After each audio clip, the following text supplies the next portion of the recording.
It's always great to talk to the always smiling Jack Hermansson. Without further ado, let's go to the Zoom machine and say hello to the Joker, the pride of Norway and Sweden, Jack Hermansson. Hello, Jack. How are you?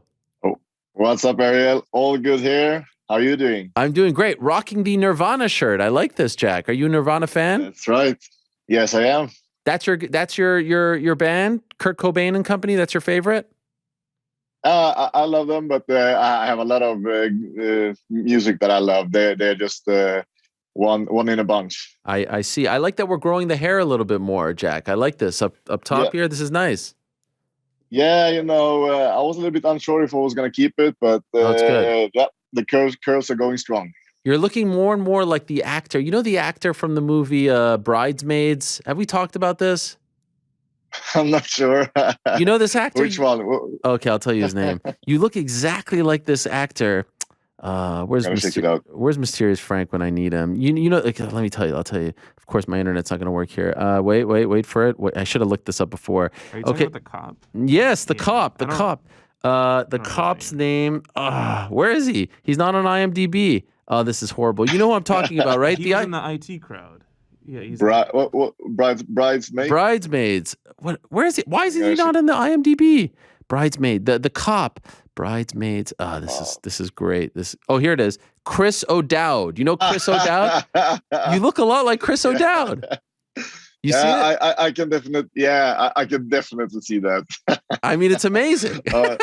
It's so freaky when you find your lookalike doubles. Yes. Yeah, exactly. When you have the longer hair, I was like, wow, that's the guy from Bridesmaids. So Jack, we have a lot to talk about. First off, by the way, I've said this to you before.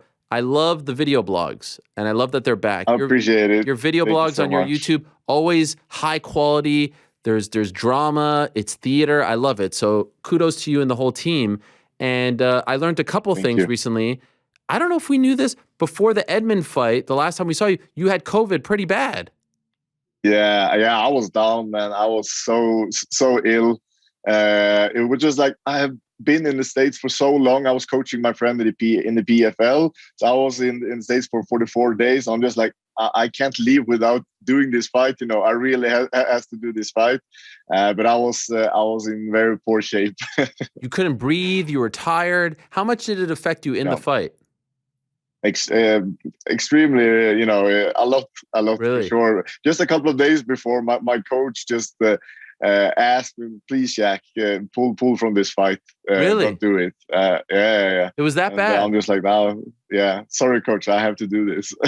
Were you feeling a lot of pressure, a lot of nerves because you didn't feel like yourself? That was a big fight. Yeah, it was a big fight. I don't know, man. During those kind of circumstances, I feel like you just need to go for it in a way, when everything is perfect though, and you're just so well prepared and nothing has gone wrong, that's almost uppers the pressure, So I felt like, no, just going to go for it. Let's see what happens. And I've actually done a few similar things before in my career, and I knew I had pulled it off. So I knew I always have a chance to win. So, like, you mean you're injured or something like that? It makes you kind of rise to the occasion in the past. Yeah, exactly. You're just like, nah, I'm not gonna let this stop me, and just go for it. Now, this time for this fight, you came like a couple of weeks before to get acclimated to Las Vegas, right? You've been there for a few weeks, yes? Yep, that's correct. Why was that important? 22nd. I've been here a couple of times now, and it takes more time than I thought before to really get acclimatized. Usually I do 10 days, or I have done 10 days a couple of times. Now I did 14 days. Just the time difference is 9 hours, and the air is so different here. So you need that time to acclimatize if you want to feel closer to your 100%. Do you feel, so now here we are, what is it, Wednesday to Thursday, like 4 days before, 3 or 4 days before? Do you feel like you're acclimatized? Almost. Okay. I'm sure the last couple of days even gonna help, but I feel like I'm getting there. Yeah. What about the COVID? How long did it take for you to feel like you were yourself again? Or are you not even feeling like yourself still? It took some time. It really did. But then I started to feel better again. But I got some some real issues the last fall, because that's when we opened up the community in Norway again, and we opened up our gym, and I started to train with new people again. And my immune system did not like that, so I was just having cold after cold after cold, and basically in the last fall I was a lot more sick than I was healthy, actually. So I didn't have the last year was kind of rough for me, actually. But I feel like restored now and ready to go again. So looking forward to it. Is that why you haven't fought since May? The thing is that I probably would have fought if there were a good fight available. But looking back, it might have been for the best. Yeah. So because the preparation wouldn't have been good at all. But I was looking for a fight, and I was trying to get Paulo Costa or somebody else ranked above me, and then we just realized like this is not happening. We need to look for another fight, and then we ended up with Sean Strickland. Now, as far as like your chest and your lungs and everything, now you feel pretty close to normal? Yeah, I think so. Okay, that is good. When they offered you Sean Strickland, were you happy with that? Yeah, I was kind of, looking for some other fights first, but then when I realized that couldn't happen, I was actually suggesting Sean Strickland. Oh, really? Yeah, because he's just ranked one behind me, and he is on a good win streak. I think he's undefeated in the middleweight division, and he has some hype right now. So I feel like it's a good name to grab. Now, what do you think of this guy, Sean Strickland? I mean, he's a little bit different. I don't know if you look at his interviews and stuff, his social media. He's a little bit different. You see this stuff? What do you make of him? Yeah, I've seen it, and he's a funny character. Some things he says might be over the line, but what I do know is that I have never faced an opponent where so many people are writing to me, just like, man, kill this dude. You have to win this fight. I'm just like, yeah, I'm always trying to win the fights, but people want to see him go down. That's for sure. Yeah. Do you believe? Some people think it's an act. Some people believe it's really him. I kind of believe it's really him. What do you think? A mix, maybe. I think that he's probably a pretty nice guy. Mm-hmm. I think he's a pretty nice guy, but then he just from who he is as a person, he has this. It might be his own character, not somebody else's, but right. It's his character, right? Yes. Just who he is, and he's very unfiltered, right? Yeah. I tend to think a little bit before I speak, and I don't think he does that. Has he said anything weird to you in the build up to this fight? No, nothing at all, and I feel like our relationship is friendly. Sure. No hard feelings. No DMs or anything like that? Nothing like that, no. Have you seen the movie American Psycho? Yes, I have. Some people, exactly. I don't know. I don't know what to believe. I hope he doesn't believe all the things that he says, because some of it is a little bit. He was on this show, and I was like, wow, I hope you don't want to hit that person with a crowbar at the gas station and take their eyeballs out. But he says he wants to do it sometimes. So, I guess there's something to be said for being that honest, but maybe there's certain things that you need to keep inside, right? Yeah, exactly. And I think everybody can have dark thoughts once in a while, but doesn't necessarily you have to put them into words. Right, exactly. Now, what I love about this, I love when this happens. Sometimes by design, sometimes it's by accident. It feels like now we're really focusing on the middleweight division because we have this fight. Yeah. And then next week we have Brunson, Cannonier, and then, of course, Adesanya and Whitaker. So it feels like, okay, now there's going to be a lot of activity, movement all at the same time, which is good. Could I ask you? Yeah, I love that. Brunson, Cannonier, who do you like in that one?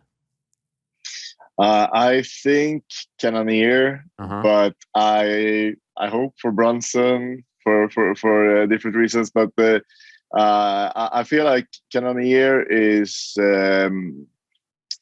he I don't feel like Brunson is going to hurt him. And as the fight progresses, I feel like Cannonier will get his opportunities in the stand-up, and that's going to be enough. It's going to be tough for Brunson. Cannonier is extremely good at getting up on his feet when he gets on the floor. And I think it might be a situation where Brunson get desperate a little bit, like in the Adesanya fight, and Cannonier will find his openings. So you're hoping for Brunson because of your history with Jared? Yeah, and also, I'm not sure if they rebook Adesanya and Brunson if he wins. I don't know. So you could cut. You could cut. You can bypass Brunson, is what you're hoping for. Maybe if I have an awesome performance now, and he has like a not that awesome performance. Sure. Who knows? Yeah. Well, Izzy is looking. Let's say Izzy wins. He's looking for fresh options. So that would make a lot of sense. Yeah, right. He has had several rematches now. Just like this is a rematch. Vittori was a rematch. So yeah. What about that fight? That main event? Who do you think wins? I kind of hope that Izzy's gonna pull it off. Just because if he doesn't, it might mean that they will have a third fight, and it will, stop the middleweight division again and stop the division from progressing. So I'm kind of hoping Izzy will pull it off. But I think Roberts is going to bring some different tool in this fight, especially after seeing the Blachowicz and Izzy fights. It might take some, from that fight, maybe incorporate a little bit more of his wrestling. Yeah. So I think it's going to look a bit different. But I feel like Izzy might be able to pull it off. What's up with your friends, Jack? I mean, you're such a likable guy, but I see your friends. They're eating hamburgers in front of you. They're bringing Dunkin' Donuts to the room, and you're cutting weight. That's not what kind of friends are those? Why can't they do that in their own room? No problem at all. Let me tell you about this. Okay, tell me. I am the one that is force feeding them. Those guys, they don't want to eat. No, I want to be healthy. They're eating like once a day. I'm just like, I'm not eting. At least you guys have to eat, so I can watch and enjoy, by watching you guys eat some good food. Yeah. So I'm ordering all of this food to give them, and they don't want it. Why do you want to watch them eat? Why do you want why would you do that to yourself? Yeah, we'll have pleasure by watching other people, and they can describe the food, they can describe the taste, That doesn't make you jealous? I'm happy with it. No, not at all. It makes me happy. But those guys are trying to get away from it. Okay, so my read on the situation was they were just kind of like trying to make you jealous. They were eating right in front of you, the big hamburger, the Dunkin' Donuts, the whole box. You're behind it. That's fascinating to me. Exactly. I didn't even tell them before. I just came to the room with some coffee and donuts and just like, here you go, guys. Wow. So you're a great teammate. They must love you. No, they don't. They think I'm a bad person for force feeding them. What's your favorite meal after you cut? Like you have to weigh in, you cut the weight. What do you like to eat? Do you like to indulge? The thing is that I need to stay disciplined. I know that my body just feel the best when I have that dry rice and chicken and nothing bad, And so I'm actually very disciplined after the weigh-ins. Just putting good nutrition in my body, and even after the fight, I've been visualizing, hey, I'm gonna eat a pizza, I'm gonna do that. But right after the fight, I don't feel like it anymore. I want to eat healthy again. Really? Wow. God bless you. Yeah. I think that. But if I do have like a cheat meal, I love a great pizza or any other great food with nice high quality food. That's what I'm about. They have good pizza in Norway?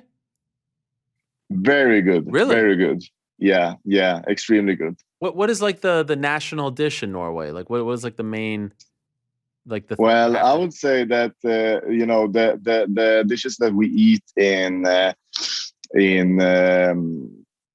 like around Christmas and stuff like that, that's probably the national dishes, and we have something that is called pinnekjøtt. Okay. In Norway, and that is actually like they dry and salt and maybe even smoke the meat, so it's kind of dry, and then you first you soak it in water for 1 day, and then you damp it steam it. You steam it. Wow. And then you eat it with all this kind of stuff. So I hated it when I moved to Norway. I couldn't stand it. but I had to be polite and eat, you know, Yeah. when I was at my girlfriend's parents and stuff. Oh no. So, and after a couple of years now, it's the best Really? thing I know. Yeah, I love it. It's the best. But it took some time to get used to eating it. There's So nothing it's worse. made of lamb meat. Oh, Yeah. that's what I was going to ask. What kind of meat is it? So it's lamb meat. Interesting. And that's Yeah. like a Norwegian thing. That's something that it's exclusive Yeah. to Norway. Okay. Yep. Nothing worse than going to the girlfriend's parents and they give you something to eat and you don't like it, but you still have to eat it anyway because you don't want to, Exactly. insult them, right? Oh, I've been there, my friend. With gefilte fish. You ever have gefilte fish? Gefilte fish? Yeah, you ever have that? No. Okay, it's one of the best. It's just like a mix of fish. It's a very Jewish thing that we have. That's, all right. And it's not really my cup of tea, but you have to eat it. You have to be polite, right? Yeah. By the way, speaking of fishing, I see you with this long thing in the ice, this massive thing, Jack. What is that thing called? I see the picture of you holding this thing. It's like a I don't know what it is, like a drill. Ice drill. Yeah. It's an ice drill. How does that work? Yeah. You just put it in the ice and you turn it, just move it around. Yeah. Get and make a hole in the ice. That's it. And then what? And we're looking at a picture. You're holding it. I mean, you look like the biggest badass on the planet holding this thing. So then you make the hole, and then you just sit there with the fishing rod?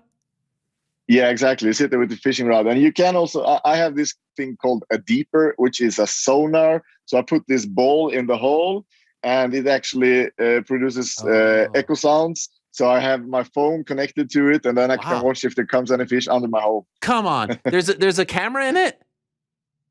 Not a camera. It's echo sound. Oh, so okay. A sonar. Yeah. So you get a picture on your phone, and you can see your lure, and you can see if the fish are following it, and you can like try to trick them. Wow. And where is that? Like that picture that you posted a couple of days ago. Where is that?